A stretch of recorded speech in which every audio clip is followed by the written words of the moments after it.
A day in my life nga usa ka inday nanimpalad sa nasod nga Taiwan kay nang hinaot nga makalingkawas sa kapit-o sa kinabuhi sa Pilipinas.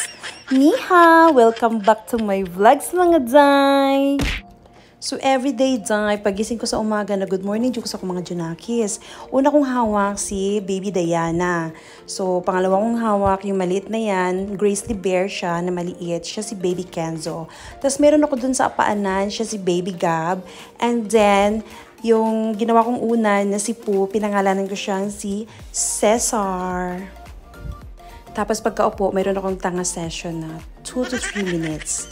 Yan, nakatanga lang ako. Nag-iisip ako ng mga bagay-bagay sa buhay. Kung bakit ganoon, kung bakit maganda ako. Charot!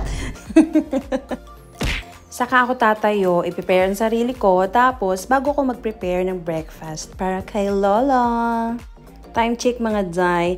That is 6 a.m. in the morning. Every day bumabangon ako ng 6 a.m. in the morning mag-prepare ng breakfast ni Lolo. Kasi dapat bago mag 6:30 or 6:30, si Lolo nakatayo na siya, nag-exercise. Makikita nyo mamaya, papakita ko sa inyo.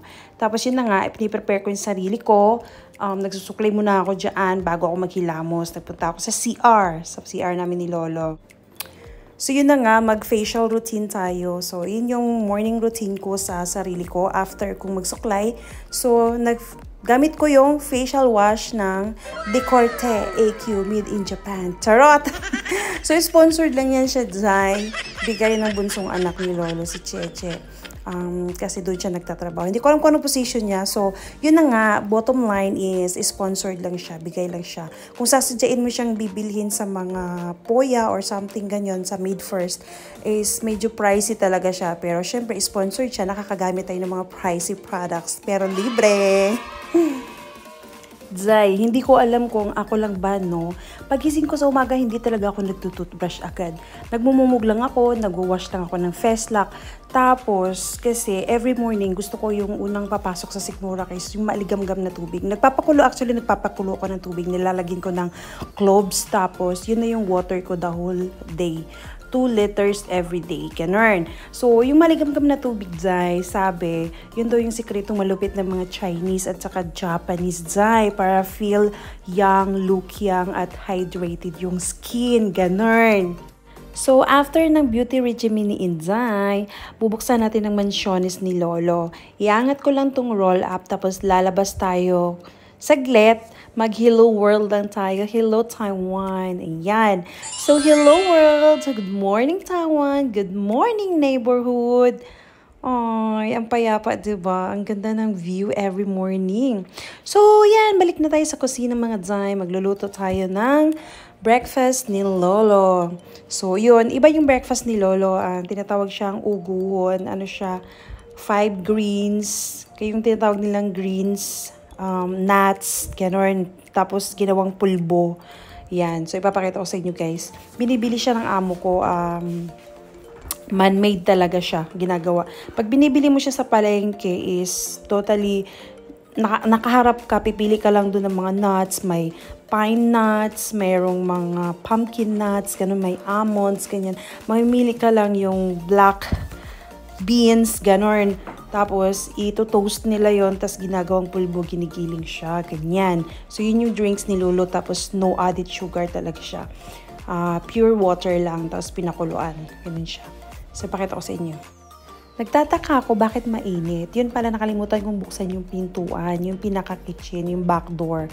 So, double door siya. May steel door na super bigat, tapos may yung screen na door. So, yan. Ito na nga yung uguhon ni Lolo. Yun yung sinasabi ko kanina. Ay, hindi ko pala napakita ko ang itsura. So, yun na nga. Sa dalawang mangkok ni Lolo na malalaki na tubig, tapos 4 na kutsara siyang puno ng powder. Lalagay ko. Tapos, hahaluin ko lang siya bago ko siya isalang yung mga lumps, yung mga buo-buo. Tanggalin ko muna lahat yun. Tapos yun, saka ko siya isalang sa mainit tubig. Sa mainit na apoy. Saka ko siya isasalang sa mainit. Ano ba pinagsasabi ko? Inday. So yun, isasalang ko siya sa apoy. Tapos pakukuluan ko siya hanggang sa mag-sticky siya, something ganon. Tapos, yun na nga. Yun na yung breakfast ni Lolo. Minsan, may kasabay siya ng dumplings. Minsan, may siya kasabay na manto or steam buns or siopaw, ganyan. So, ngayon, ang gagawin ko sa kanya is nakabili ako ng loaf bread na makakapal sa, sa tawag nito, sa Family Mart. So, ayan, magto-toast ako ng bread. Lalagyan ko siya ng itlog kasi yun yung favorite ni Lolo Bell. So, ayan na yung bread. So, yun na nga mga Jai, kumulo na siya. Naiwanan ko kasi siya kasi chinek ko si Lolo. Pinabangon ko na para mag-exercise na siya dun sa kwarto habang nagluluto ako. Tapos, ayun, napaso ako dun sa sandok. Nakalimutan ko kasi yung sandok. Ang init. So, itatabi ko lang muna siya para lulutuin ko yung toast bread. At yun, lulutuin na nga natin ang ating pinagmamalaking toast bread mga Jai, no? So, kumuha lang ako ng itlog. So, toast bread siya. Tapos, lalagyan ko siya ng sunny side up sa gitna. Favorite ni Lolo yan. At hindi ko na masyadong i-detalye lahat mga Jai. Alam naman siguro natin lahat kung paano mag-sunny side up ng itlog. So yun, initin ng kawali. Pag mainit ng kawali, ilagyan ng mantika. Tapos initin ulit ang mantika sa kawali. Bago ilagay yung itlog para hindi dumikit yung itlog. Ganun. At kung alam mong mainit na ang kawali at ang mantika, ilagay ang itlog. Tapos ilagyan ng asin. Bago takpan, pahinaan ng apoy para hindi masunog ang itlog. At yun na nga, hiniwa ko sa gitna ang loaf bread na nabili ko sa Family Mart. Hindi ko napansin, makakapal pala yung nakuha ko dun sa gondola. So, hiniwa ko lang siya sa gitna kasi after ko siyang i-toast, dyan ko na ipapasok yung sunny side up na itlog na niluto ko. At pagbukas ko, tumilamsik! Diyos ko, ang beauty. Tumilamsik yung mantika. So, ayan, binilakted ko lang siya. Tapos, may konting kembot-kembot, sayaw, exercise, boom, pak, pak, boom, pak, pak, boom. Charot. O, diba? Ang galing. Chinek ulit si Lolo. Tinignan ko kung nag-exercise ba talaga siya. Tapos, bumalik na naman ako. So, pagbalik ko, hindi pa rin siya luto. Kaya, konting kembot, boom, pak, pak, boom, pak, pak, kending, buka-buka ka, ganyan. Ganyan magprito ng itlog. May buhay, ganun. So, hindi pa rin siya luto. May konti pa rin basa. Ay, tinakpan ko ulit. So, yan, exercise. Ganyan magprito ng itlog mga Jai, ha. Yan yung mga technique para hindi ka mainip. So, check ulit si Lolo. Tapos, pagbalik ko, ayan, luto na ang aking sunny side up egg. Yung gusto kasi ni Lolo, yung lutong-luto talaga yung egg yolk, ganyan. Ayaw yung hilaw. Tapos, yun, tinatoast ko na yung aking bread. Mas masarap siya dahil kung butter. So, kaso wala tayong butter. So, kung ano yung natirang mantika dun sa kawali, yun yung ginamit ko para pang toast ng loaf bread. Tipid-tipid. Many unbearable hours later. So, ako na nag-background music mga Jai para iwas copyright tayo. So, yun na nga. Luto na ang aking toast bread. So, in-insert ko lang yung sunny side up na itlog. At ayun na! Tada! May breakfast na kami ni Lolo. So, after ng mga Jai, ako naman ang gagawa ng drinks ko. So, isang pakete ng kape at isang pakete ng parang uguhan version ko din. Binibili, wala siyang brand kasi kay Lolo, binibili yun sa palengke. Yung sa akin, binibili ko sa mga store, yung nakapakete siya. Green Max ang brand niya kasi naubusan ako ng Quaker ngayon. Green Max kasi ang naka-sale. Ang Quaker mahal ngayon. So, walang sale siya sa Kupang. So, ayan na. Tada! Yan yung drinks ko. Parang kay Lolo din siya. So, yun. Kumuha lang ako ng kalahating cup ng mainit na tubig. Tapos, yung natirang pinakuluan ko doon sa kaserola is nilagyan ko siya ng cloves. So, yun na yung magiging water ko the whole day. Yung 2 liters of water na pinakuluan ko the whole day, yun na yung iinumin ko. Ilalagay ko siya sa tumbler. So, yun na nga. Yung mainit na tubig na kalahati, nilagyan ko rin ng kalahating malamig na tubig na galing sa sala. At iniinom ko siya. Actually, pangalawang glass na to. Hindi ko pala napakita kanina ang isang glass. Una, ininom ko kanina isang glass. Tapos, after facial care, ganon. So, Yun, pangalawa na siya. Pangalawa na siya na glass na mainit na tubig iniinom ko every day. So yun, pagkatapos nun, mag-prepare ako ng breakfast, lahat-lahat. So i-prepare ko lang yun sa lamesa, sa kusina. At then, nagpunta na ako sa kwarto. Sinabayan ko na si Lolo mag-exercise. Gawa ko mga Zai is, as much as possible, habang nagpe-prepare ako ng breakfast, si Lolo nag-exercise na rin siya sa kwarto para gusto ko yung mahaba-haba yung active ng katawan niya. Gusto ko magiging active siya sa pagising pala niya sa umaga. So yun, pagbalik ko sa kanya is, sasabayin ko siya mga 3 minutes to 5 minutes na exercise. So, nag-uunat-unat ako sa gilid. Siya naman, nag-uunat-unat siya dun sa higaan niya. Kasi hindi naman siya makatayo, mga Zai. Hindi na yan, nagwo-walker na siya. Hindi siya pwedeng, so, tatayo para mag-exercise. So, ganyan na lang siya, ganyan. Unat-unat. Ito yung pinaka na may miss ko. Nag-a-day in my life ako na vlog ngayon kasi nga, October 11 ngayon. At ito yung pang 2 years ko, 2 years anniversary ko dito kay Lolo. Kaya sabi ko, mag-a-day in my life ako kasi ng vlog kasi para may memories naman ako kay Lolo. Ipapakita ko sa inyo kung ano yung mga nagiging daily routine namin dito ni Lolo. Every day.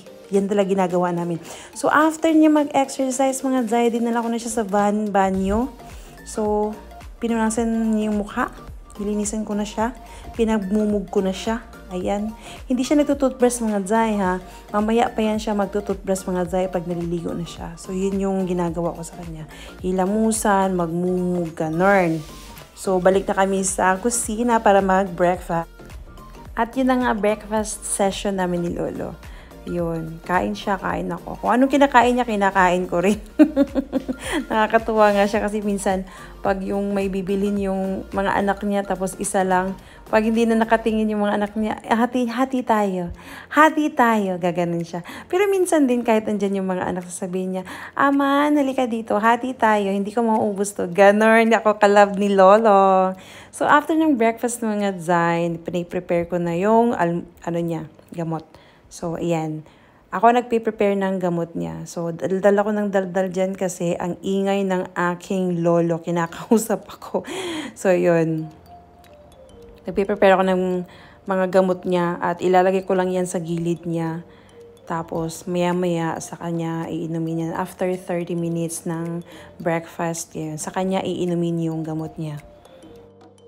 After ko mag-prepare ng gamot ni Lolo mga Zai. So, takbo ulit ako dun sa mga labahin. So, everyday laba talaga yan. Walang mintis. So, sinalang ko lang siya sa washing machine. So, habang naglalaba ako, so, yun na nga. Habang nakasalang yung damit sa washing machine is dumiretso ako sa garden. So, everyday naglalaan ako ng 30 to 1 hour. 30 minutes to 1 hour na paglilinis, pagbubungkal-bungkal, tapos magre-replanting minsan, ganyan. So, nilalaan ko yung oras ko dyan. Parang, kung hindi man ako makapag-exercise, yun na yung pinaka-exercise ni Inday.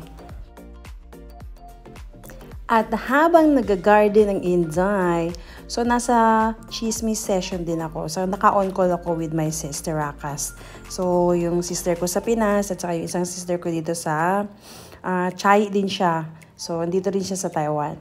So, nagchichismisan lang kami habang nagtatrabaho ko. Kasi naririnig ko naman sila kasi gamit ko yung Bluetooth ko. Kaya sabi ko, gusto kong i-vlog ang aking pag-garden, a day in my life or a morning routine ng aking buhay dito sa Taiwan habang may alaga. So, gusto ko ipakita sa inyo mga Zai. Kaya, ayan, screen record na lang ako habang nagchichismisan kami magkapatid. So, yung sister ko na nasa Pilipinas, kumakain siya ng almusal. Yung isang kapatid ko din dito sa Taiwan is inaasikaso din yung lola niya kasi nga yung morning routine din nila ng kanyang alaga na lola. Actually, yung pag-garden ko dito mga Zai, nung pagdating ko dito, nag-star yung mga mata ko Zai kasi nga nakita ko, oh my God, ang lawak sa likod. Pwede akong magtanim-tanim ng kung ano nung mga kaek-ikan, diba? So, yun na nga, nag-umpisa na sabi ng boss ko, linisin mo yung mga ano dyan, tikwaye. Ibig sabihin, yung mga kamote, linisin ko daw, tapos i-replant ko daw. So, doon na nag-umpisa. Sabi ko, oh my God, why not? Magtanim din ako ng iba. So, yun. Nung nakita nila na nagtanim-tanim ako, binibigyan nila ako ng mga pananim na, okay, magtatanim ako ng rosemary dito, o dito magtatanim ako to. Diligan mo to ha, may mga lara, yung mga sili, ganun, yung mga siling sobrang anghang. Yan, meron dyan, nakatanim. So, ako yung nag-aalaga. Tapos, syempre, may sarili din akong tanim. Yun yung alugbate, ganyan. Tapos ngayon, may tanim akong balenghoy kasi from vacation sa Philippines. Parang, oh my God, kulang na kulang yung binaon kong suman na balanghoy at saka yung saging. Hindi ako makapagtanim ng saging. Ayaw ni amo ng saging. Masisira na yung yung lupa niya. Yun nga, nagtanim ako ng balanghoy para kasi namimiss ko yung, kulang na kulang. Gusto ko kumain ng balanghoy, ang mahal-mahal. Pag may mga Pinay dito na nag-asawa ng mga Taiwanese, meron silang tanim na balanghoy, binibenta nila online. Oh my God, super dollar mga be. Ay, grabe. Nung pagdating ko dito, ang nakatanim dyan sa likod sobrang kapal ng mga kamote. Yun. Tapos mayroong papaya, ganon. Meron silang Chinese chives. So, yan pa yung Chinese chives. Nire-replant ko lang siya. Tapos tinitrim ko siya. Tutumutubo din naman. Para siyang sibuyas, ganon. Tapos, yun, doon nag-umpisa nung sinasabi ng amo ko na linisin mo doon sa likod, tapos i-replanting mo na lang, mag-replanting. Doon ako nag-umpisang magbungkal-bungkal ng lupa. Ayun, tinatry ko ng mag-garden. Tuwang-tuwa naman sila. Lalo na yung tanim ko ngayon na alugbate. Oh my God, sabi pa ni amo ko, anong klaseng gulay yan? Tapos, nung nakapag-harvest ako ng isa, dalawa, natikman nila masarap. May nakita siya sa palengke, sabi niya, oh, may binili ako para sa'yo. Kumakain din pala sila ng alugbate, mga Zay. So, ayun.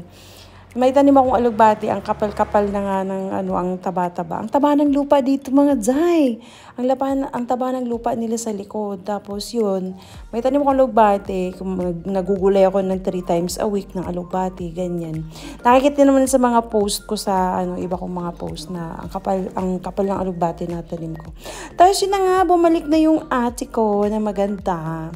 So kumakain siya ng almusal kasi sabi ko, why I can't see your face? So binuksan niya yung camera habang kumakain siya. Ayun, nakasama siya sa record. Shout out sa sister Rakas ko. Hello ate, yan yung panganay namin na sa Pilipinas, si Ate Vange. Si Ate Evangeline. Oh. Ang bagsak Evangeline. Nag-try ako dito ng kalabasa at saka yung upo, ganun. Kasi nag-uwi dito si bossing minsan ng kalabasa. So, sobrang hinog na siya. Kaya, tuwang-tuwa ako. Sabi ko, itatanim ko to sa likod. Nag-try ako. Nag-work naman siya. Pero ang napakinabangan ko lang is yung talbos ng kalabasa at saka yung bulaklak. Kasi, mga Zay, nag-uumpisa pa lang siyang lumaki, yung kalabasa at saka yung upo. Kinakagat na siya ng insekto. Marami siyang insekto dito. Kinakagat na siya ng mga insects, ganun. Tapos yun na, nasisira siya. Kakaumpisa pa lang niyang lumaki, tapos wala na, nasisira siya. Kaya one day, pagbalik dito ng panganay na lolo na babae, pagbalik niya, nasaan yung kalabasa natin? Kasi inabangan din pala niya na magbunga yung kalabasa kasi mag-uwi siya sa Taipei. So yun, sabi ko, tinanggal ko na kasi yung mga bunga niyan kinakagat. So nag-aantay siya, ay sayang, kasi nga pa i-sprayhan sana natin to kay bossing mo. Sabi niya ganun. Wala na, tinanggal ko na. Ang kalat. Umakit siya sa pader. Ang kalat ng kalabasa ang space kasi na tinamnan ko is yung dito lang banda sa likuran talaga ng bahay. Tapos yun, ayan na, yung garden ko. Ayan yung nireplanting ko dyan. Yung Chinese chives, ayan. Diniligan ko na siya para hindi siya malanta. Tapos may tanglad ako, yan, Chinese chives. Yun yung Chinese chives, yung mabango. Mabango siya, maganda yan sa soap, ganon. Tapos yun yung bagong tanim ni Amo. Nagtanim siya ng iba't iba. May lettuce, mayroon siyang cauliflower, mayroon siyang cabbage, repolyo, may talong, mayroon din siyang sitaw mga Zay, at saka okra tinanim. So yun, ako na mag-aalaga. Ayan yung alugbati ko. Tada! Diba ang ganda? So after ng 30 minutes garden session sa likod mga Zay, balik tayo sa mansyones ni Lolo. So ngayon is cleaning session tayo mga Zay. Nagwalis lang ako dyan, tapos nagmap ako at yun. Ganon ang buhay ko dito, Zay. Paikot-ikot lang sa mansyon ni Lolo. At pasensya na kayo, yan lang ang pwede kong ipakita na part ng bahay. Alam niyo naman yung sinasabi nila na privacy in life ng mga boss natin, mga Zay, diba? So, hindi natin pwedeng ipakita lahat sa social media, mga Zay. Kay, basi baka suwantag atras abante. Na, patay taan eh. At ganyan kasaya ang buhay ko dito sa Taiwan, mga Zay. Zay, kung nag-enjoy kayo dito sa video ko, pwede niyong i-share at ipamalita na, ay, ganito pala ang buhay ni Betchay sa Taiwan. So, pwede niyo rin ako pagchismisan, libre, walang bayad, mga Zay. So, if you enjoy this video, mga Zay, thank you and give me like and subscribe to my YouTube channel. So, that's all for today's video, mga Zay. Zaijian! Ala, sige, biyaan na tamo kay manghugas ako plato, mga Zay, ha? So, see you in my next vlog. Bye-bye.